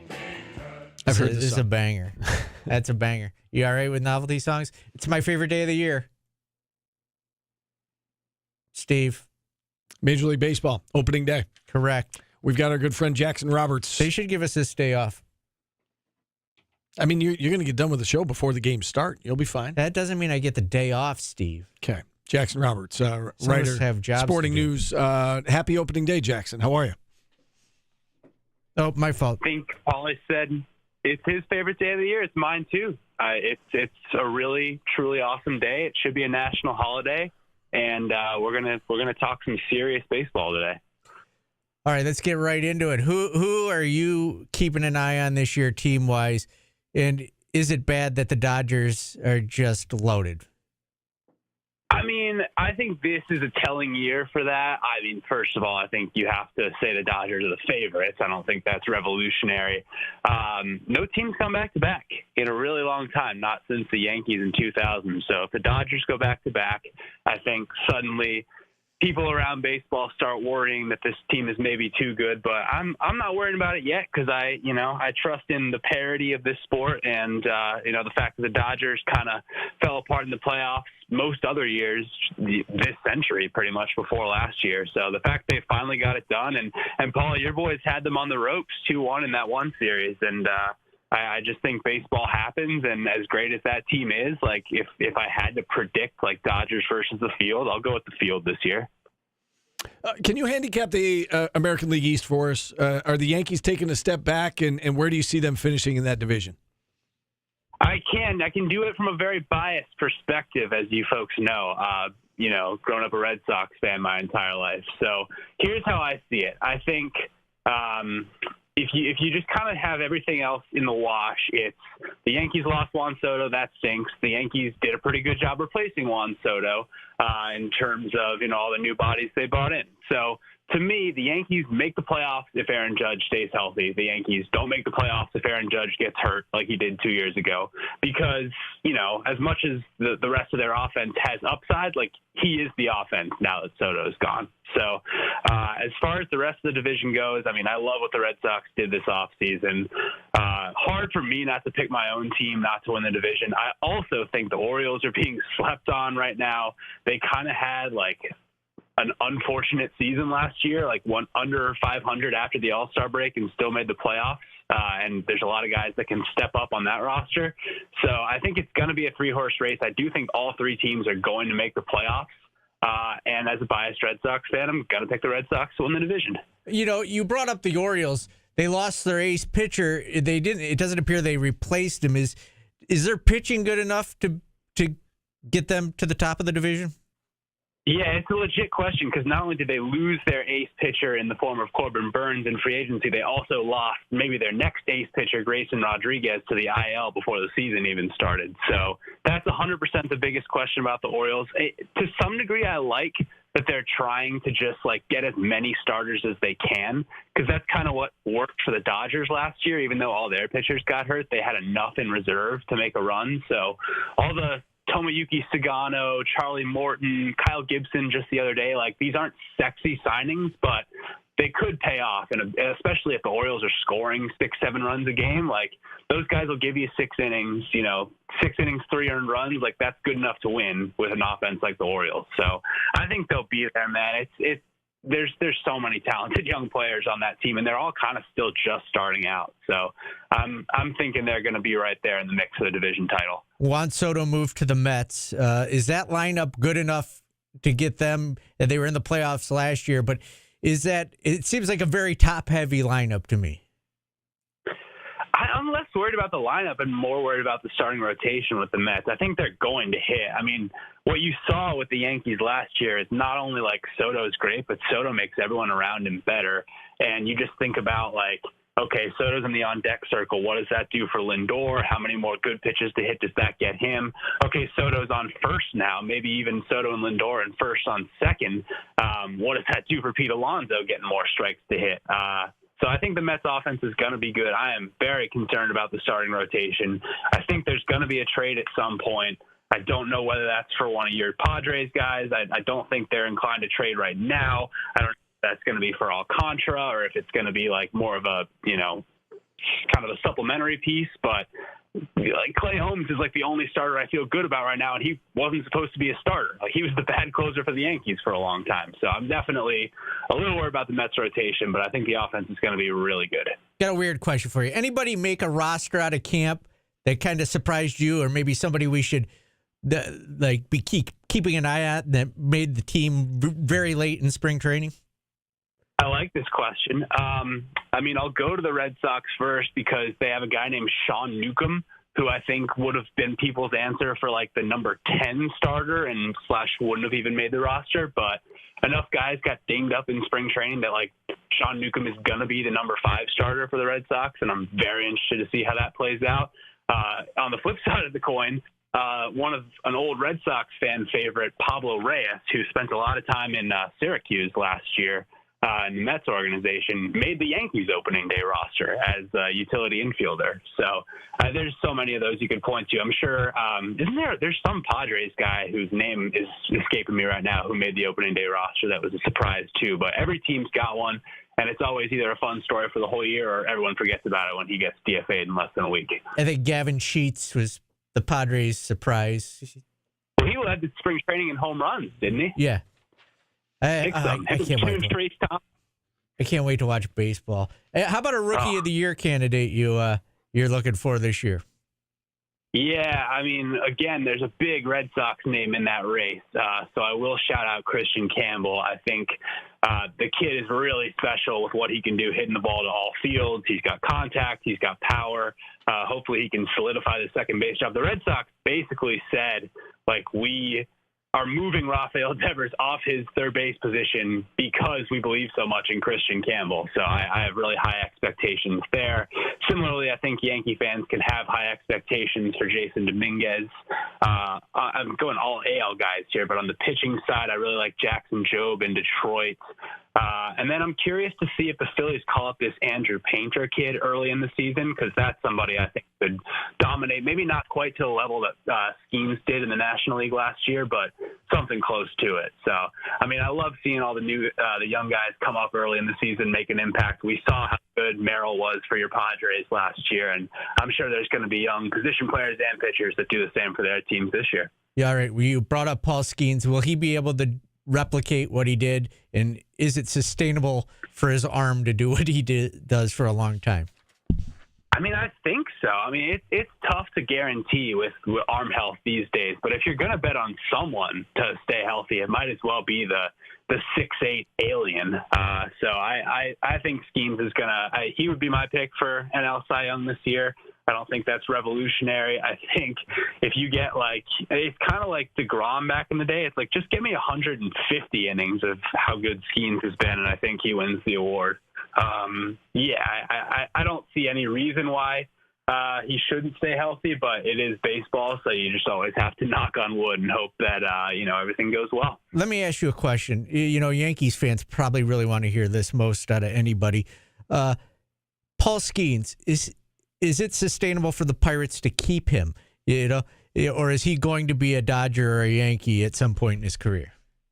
I hate this question, and you're so right. And have you seen some of the things Paul Skeens is saying this offseason about wanting to raise the standard in Pittsburgh and, wild card's not good enough? And he's so right. They should be putting just a decent team around him, and they'd absolutely be a playoff contender. But they're not doing that. There's been all sorts of stories coming out about how bad their ownership's debt is right now. So I think, with the way the status quo is in Pittsburgh, they're not going to be able to keep him, and it's going to be a travesty. And I just hope that, somebody who loves baseball and wants the Pittsburgh Pirates to win ends up owning the Pittsburgh Pirates by the team Paul Skeens hits free agency. But I kind of don't see that happening. So, yeah, if you are a Yankees or a Dodgers fan, I don't know how healthy this is, but start dreaming on 2030 Paul Skeens in your team's uniform. Jackson, I ask you to handicap the AL East. How about the NL East? Where do the Mets fit into that pecking order? It's really close in the NL East, too. Those are probably the two tightest division races this year, just on paper. I could so easily see the Mets finishing third and still making the playoffs. If I had to, pick a pecking order, I think it's crazy, but I do think I'd have the Mets in third, but I think there's three teams winning 90 games. The Phillies, they kind of sleepwalked to 95 wins last year, and this is a very important year in franchise history. All these guys are getting into their 30s, and they're all hitting free agency soon, so it's go time for the Phillies. And then the Braves were the best team in this division in the regular season for the past 5 years before they got hit with the injury bug super big time last year. And I think if their whole rotation stays healthy, Sale, and then Strider comes back healthy, I think they're going to be awesome too. So I feel like them and the Phillies could both win 95 and the Mets could win 93 and still finish in third. And that's no slight to the Mets. I just think they're going to struggle a little bit to keep up with those win totals if they don't add more pitching. Who you got in the World Series? That's good. That's where I was going next. I feel like we're obligated to ask. It is an obligation. So I said I'm going to take the field over the Dodgers, so I'm gonna take the Dodgers out of it, and then I'm also gonna just do an emotional hedge by not putting the Red Sox in, even though I do finally feel like we have a team that's capable of going that far this year. So I'm gonna say something a little bit funky. I'll go Braves against the Rangers in the World Series. I think the Rangers are a really sneaky team that not a lot of people are paying attention to, but they have the potential to have the best offense in baseball this year. So I'll take, and that's who the Red Sox have to play today, by the way, but I'll take the Braves over the Rangers in 6 games in the 2025 World Series. Very specific. I appreciate that. I feel a very specific Jackson question I need to ask. The three big sophomores are all Jacksons in baseball. Which Jackson has the best year this year, Churio, Holiday, or Merrill?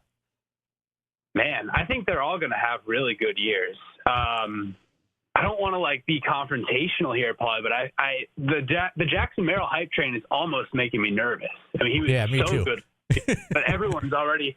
He's basically he's your 3-hitter, and everyone's saying he's already a top 20 player in baseball, and sophomore slumps do happen. So just something to keep an eye out for. But I still think he'll be really good. But I think Jackson Churio is going to be the best of the 3. I think he's going to be a top 5 NL if he finishes this year. Yeah, I do. He's the best of the 3. All right, Jackson. Great stuff. Enjoy opening day. Enjoy the start of the baseball season, and I'm sure we'll have you on again very soon.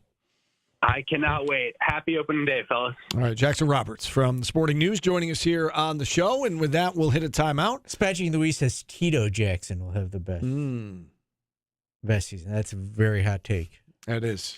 Don't sleep on Tito. All right, we'll hit a timeout here. We've got today's business coming up next on ESPN Radio.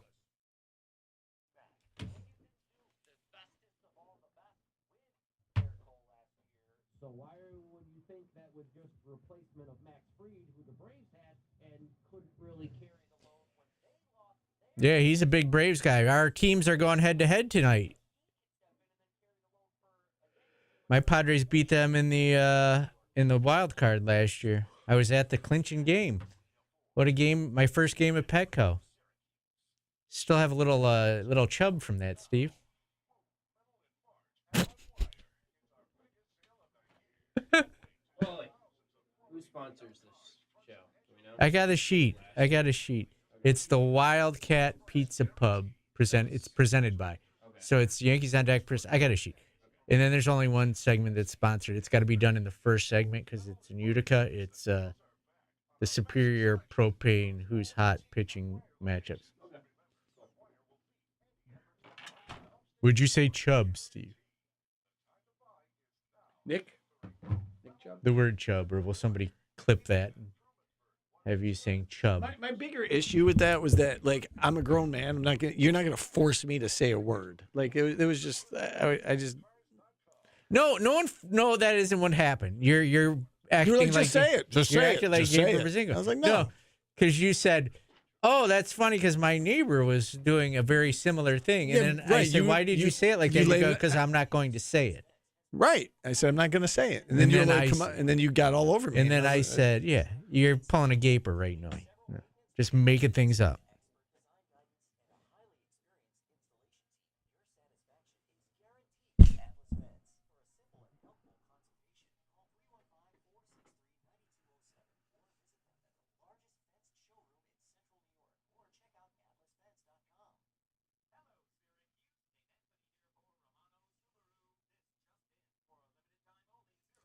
Don't gaslight me, Steve.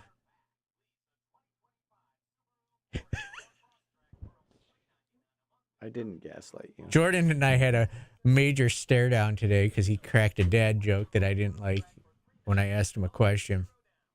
We just stared at each other, and he was drinking his oats, and he was staring at me. You drinking oats? He does the morning oats, the overnight oats, whatever the hell they're called.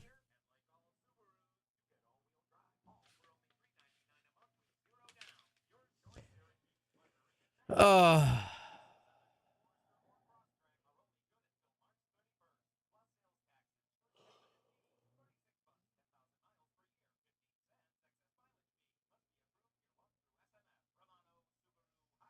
I want to be text friends with Jackson Roberts.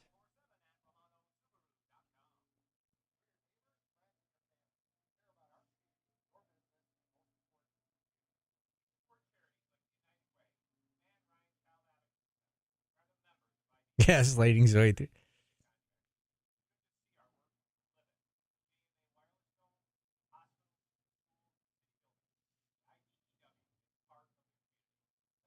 $20.36? Banking on some.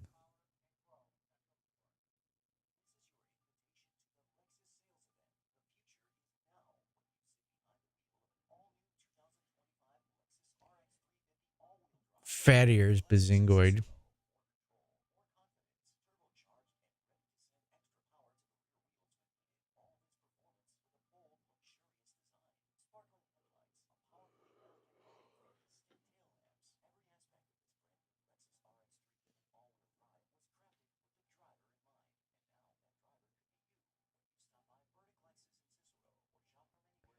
I have a rookie Acuna auto, so I hope he has a good year, Sarah.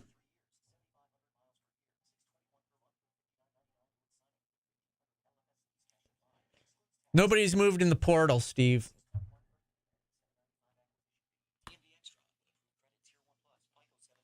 Is Aaron Rodgers signed yet? For God's sakes. I don't want him, but Jesus, they need a damn quarterback. I don't want Mason Rudolph.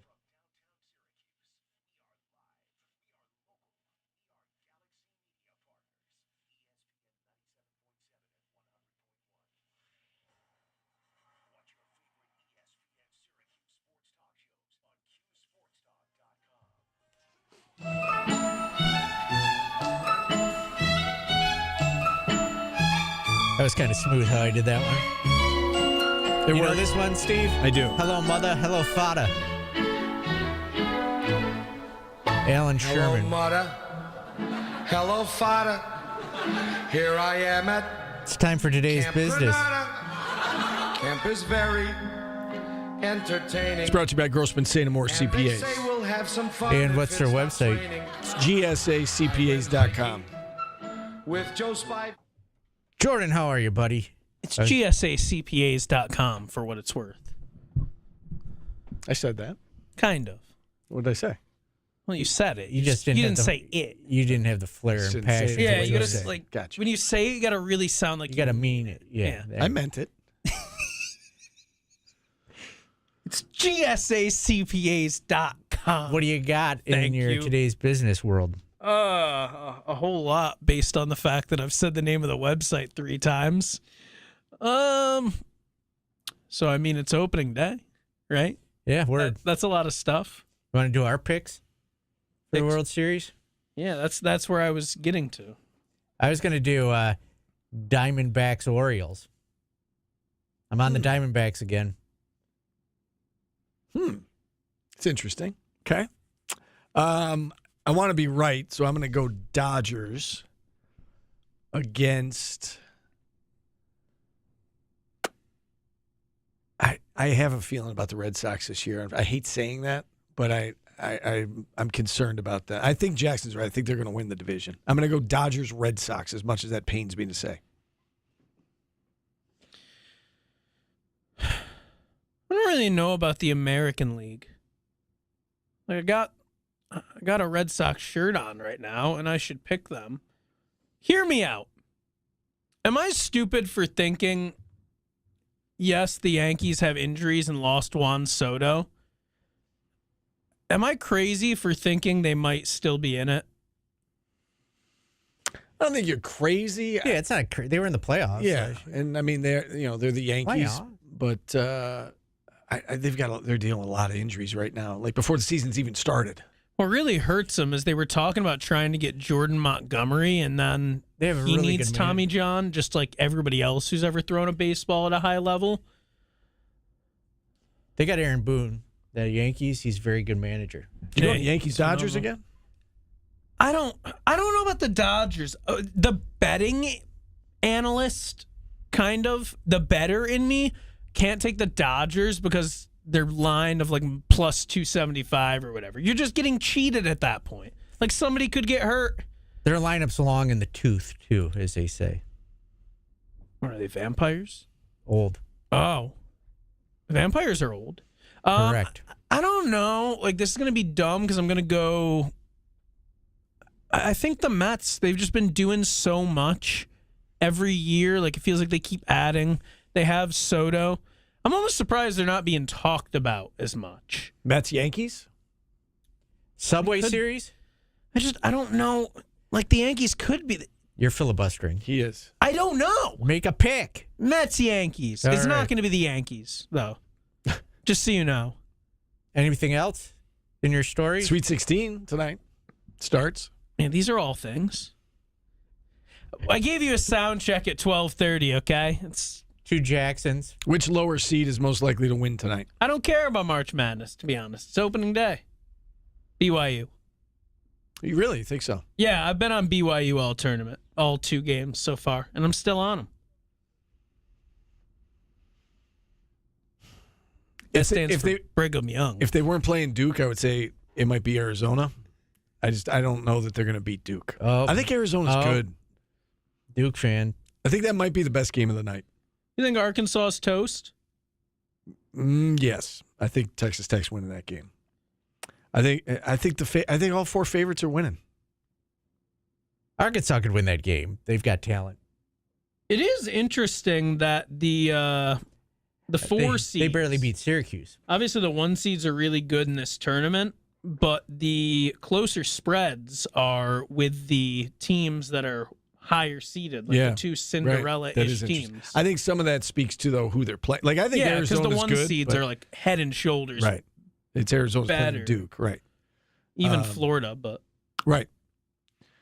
I don't know what to make of Alabama. I mean, we know that they score and they don't play defense. And if BYU shoots well tonight, I think that could be a really interesting game. But I think all 4. I know that's not sexy, but I think all 4 favorites are advancing. what's your favorite game on the slate besides the Padres today, Paulie? Oh, I would have to look.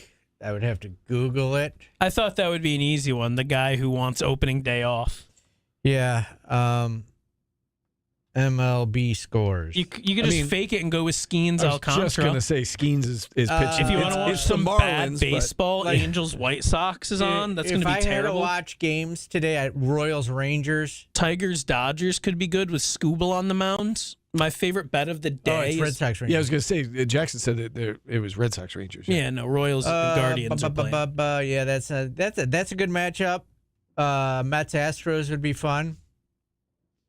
Tigers Dodgers. Tigers were in the playoffs last year. They're sneaky good. But yeah, there's a lot of good ones. Jackson Cheerios in the Bronx. I know you won't be watching the Yankees game because you'll be listening on TK99 or ESPN Utica.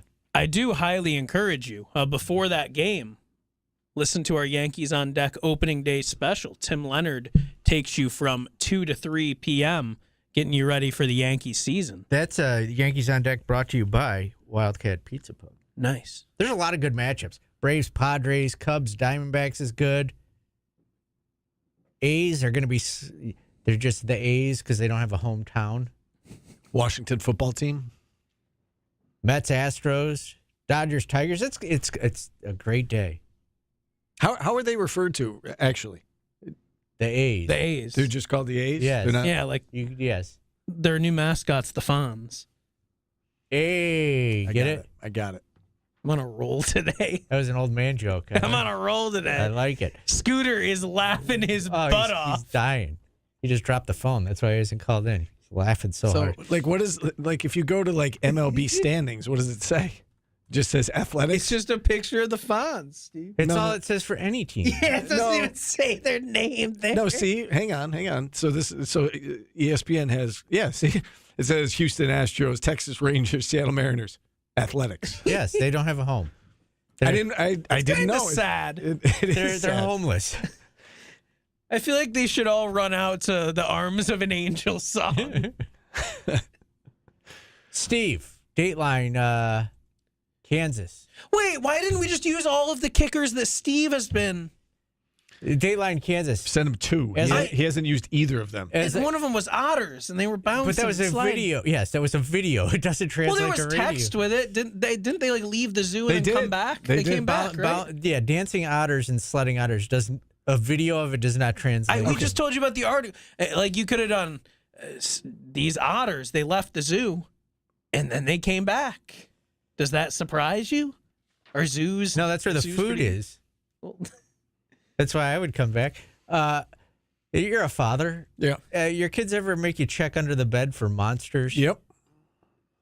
A babysitter in Kansas found a troubling surprise after a child she was watching complained there was a monster hiding under his bed. The babysitter found a man hiding under the child's bed after they attempted to show the children there was nothing to be scared of. Like a burglar? Yeah. What? The babysitter and the child were in a scuffle and knocked over, but the man escaped. Martin Villabru, 27, was charged and booked with attempted aggravated kidnapping and child endangerment. That is terrifying. So could you imagine your kid comes in and goes, I can't sleep. There's a monster under my bed, and you look under the bed, and there's a dude under the No, I can't imagine. That's not even funny. I know we're laughing. That is terrifying. It is actually. I would legitimately, release in my pants. That is awful. And not the I'm fun glad way. they're okay. That had the potential to be a tragic story. I'm curious how they caught the guy if he escaped. They must have recognized him. I guess. But you know what I mean, right? It's like when he escaped, I was like, oh, there's no way. And then it's like they got him. It's like, oh, good. That's your kicker. I would lose my ass. You should have done the Otters. That would have been better vibes. Yeah, I don't like vibes. Or the first one that Steve did that we still haven't heard of. I'm not here for wholesome vibes. I'm here for things that would terrify me. And so not Paulie Sibilia in the chat brings up an interesting point and says, imagine telling that child that there's no such thing as monsters, go back to bed. We've all been there, right? Oh, yeah, that we just want to be like, come on, you're fine, just go back. Yeah, that kid's I'm checking every time now. That kid's never sleeping again. I know. The parents might not sleep again. Hope Martin doesn't sleep again. Man. Or just, That is terrifying. All right. Let's take a What was his timeout last here. name? Villa. I couldn't pronounce it. Villa Bermuda. Let's take a timeout. We'll wrap things up next on ESPN Radio. All right, let me see this last. Let me see this last. Oh, I closed it. Energize the Empire. Just look up Martin Villa. And the other kicker I sent you, too wholesome, is the one about the guy who pretended he was an Orlando Magic basketball player and it swallowed a necklace. I feel like that was good. You can't even find it. All he does is goes to a website and clicks something. You can't even find it. This month, these are 2025 Hyundai Elantra SE for $295. Just look up woman mother finds monster. It wasn't a in her bed. mother. I just clicked it off Babysitter. this page. I wasn't listening. I don't care. $395 per month for 36 months with only $395 due at signing. Lease selling price $31,000. Just go to your history. Or choose 5.99% APR for up to 60 months and $1,750 bonus cash for Elantra. Villa Lobos. Yeah, it wasn't that hard. I was reading fast. Hello. Villa Lobos. He's Los. He's Los. He's Los Lobos' brother. I was watching a comedian yesterday. He had a good joke about the Los Angeles Angels being the Angels. Yeah, I mean, I don't really think that's a creative one, but That's a funny joke to me. What a stupid name. The Yeah. Angels. Why didn't they stay the Anaheim Angels? Because I don't know, Los Angeles is probably more marketable. I did like when they were the Los Angeles Angels of Anaheim. That was awesome. What about the California Angels? Call 518-871-9900, 518-871-9900, or richardkimmedicine.com.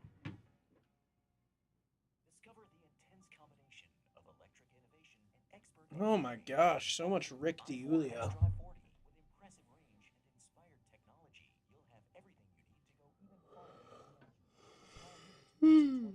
Nothing in the horticulture building. Son of a bitch. Dispatching the weeds. I felt for it. Walked right into your left hook.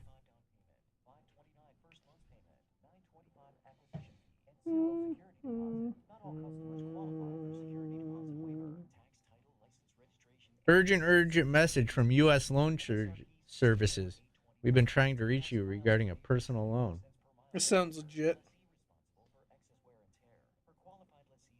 Someone calling in sick. Calling in sick. It's my life. Everybody calls in sick. Wouldn't that person already be working right now? Not this station. Oh. One group can help. Backed by years of experience, our Medicare insurance. How do you call in sick at 2 p.m.? It's actually very polite to call in sick at 2 p.m. for the next day. If you know you're not going to be here. Oh, see, I was thinking it was for today.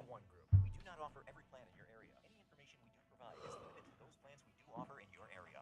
I just don't call in sick. 1-800-MEDICARE to get information on all of your options. Ready, set, go. Get that new Toyota Tough Truck at Burdick Toyota in Yeah, get that new Toyota Tough Truck, or we're gonna find you. SR5 double cab 4x4. Guys, you know every time you buy a Toyota Tough Truck, with $39.99 total due at I don't even want to finish because I just butchered it. available in a wide variety of trim levels. Need more truck? Go get TMS customer cash or low APR. Truff is like that new hot sauce. Hey, artist of the day for Monday. Correct. No showed him. Thank God. Yeah, I hate it. You guys want to all just work at Circle K? Yes.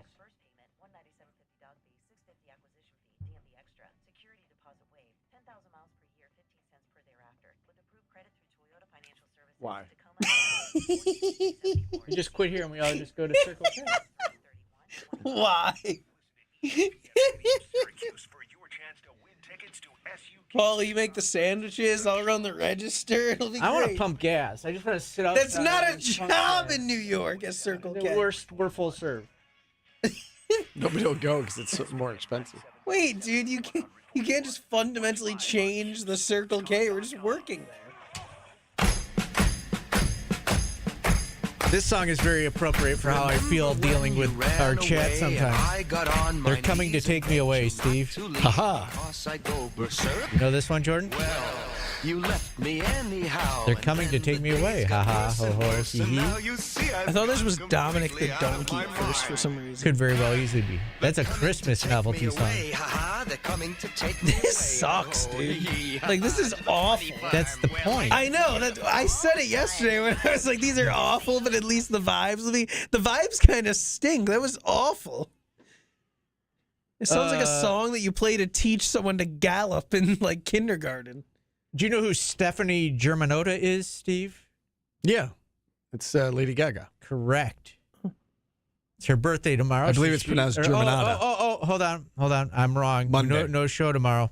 Jordan literally told me 2 seconds ago not to do this. Jimi Hendrix? That was good, though, because I didn't remember Her name? Yeah, I didn't remember her name. Germany. How about Jimi Hendrix? Cyndi Lauper. I don't think have we ever done her? Cyndi Lauper, J-Lo. I really don't like how he has the chat in front of the time. I know. there. Well, I can see the time. We're running. We got 30 seconds. Kenny Paul. Let's go. Loggins. Tim will start when we say AC/DC, Kenny Loggins, Jennifer Lopez, Cyndi Lauper, Jimi Hendrix. Man, I've got nothing. I'm going Cyndi Lauper. Is that girls just want to have fun? What do you mean you got nothing? Vote. What do you mean You go. Cyndi Lauper. Oh my God, All you're right. the worst. All right. Well, we have no show tomorrow. Yankees on deck is next. Special